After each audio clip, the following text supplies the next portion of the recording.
So step number one, path number one is the care plan. So obviously we run a relatively simple business in chiropractic. I've been involved in the executive team for managing tech companies. I've been on Wall Street managing publicly traded companies. And these were complex, complicated companies. Chiropractic is a very simple company. We sell care plans and, for many of you, products. And as we'll talk about, we try to make the products part of the care plan, but that's another path here that we're going to discuss. So it's pretty simple business. So that care plan you have is really important because it's really primarily all that you sell. So when you put that thing together, your CPV, your collections per visit, if it's small, you're only charging so much and seeing them a lot, and we have a small CPV, then your ability to do $1 million a year on 150 a week goes away. So we've got to do some things to change that. So, for example, I had a client who we started about 3 years ago, and he was seeing $240 a week and collecting about $24,000 a month. He had a $25 per visit average, a $25 CPV collection per visit. And so we didn't charge more money for the care plan because that's what he felt comfortable collecting. That's what his staff felt comfortable collecting. They didn't think people could be asked for more than a couple $1,000s for a plan. So all we had to do was take it from the number he had a lot of visits in this plan. We crunched those visits down considerably to where we're only seeing those people 24 times in a care plan versus 56 times.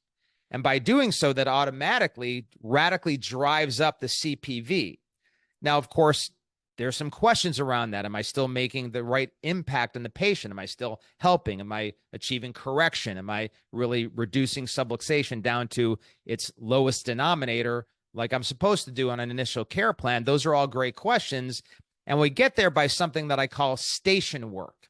So station work is the fact that, generally speaking, when you're doing any sort of the corrective care techniques, if you're familiar with CBP, Hedabon, Clear Institute, upper cervical, most of these advanced corrective techniques have stations involved, some sort of pre-warm-up, some sort of post-rehab, even resting areas. There's different things you're doing on that visit that create 3, 4, 5 stations that are part of the adjustment, part of the visit. And so we're building a tremendous value for the visit by putting a dollar amount per station that allow us to make a better correction, really make a deep impact in the person's life on a shorter amount of visits, but also have those visits have a greater value to them.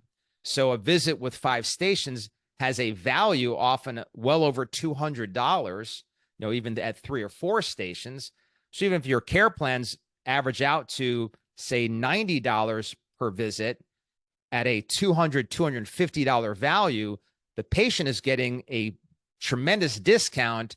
But in the case of this doctor, we went from a $25 CPV to a $90 CPV, which now, instead of collecting $24,000 a month, he consistently over the last 3 years has collected between $86,000 per month and over $100,000 per month. He's collecting at that $240 a week, still stayed at the same volume. He likes his hobbies, likes time with his family, only wants to work 3 days a week. So we stayed at $240, but now collecting $1.1, $1.2 million a year in a relatively straight chiropractic clinic, just using this station concept, improving the value, reducing the number of visits in a care plan, but never having to really push himself to try to ask for more money. Because with money in the care plan, people don't value the time. So they don't value that they're there for a year or that it was 56 visits. All people understand is what's the cost. So if it's $2,000 for 24 visits, their reaction to that is the same as $2,000 for 56 visits. Same reaction because it's the same cost. They're just as disappointed either way. Nobody likes cranking out a check for $2,000 or $3,000. As long as, of course, we've built the value for it and the urgency for it, they'll do it. But again, doesn't matter whether that's for 24 or 56 visits. To them, just what does this cost to get this work done?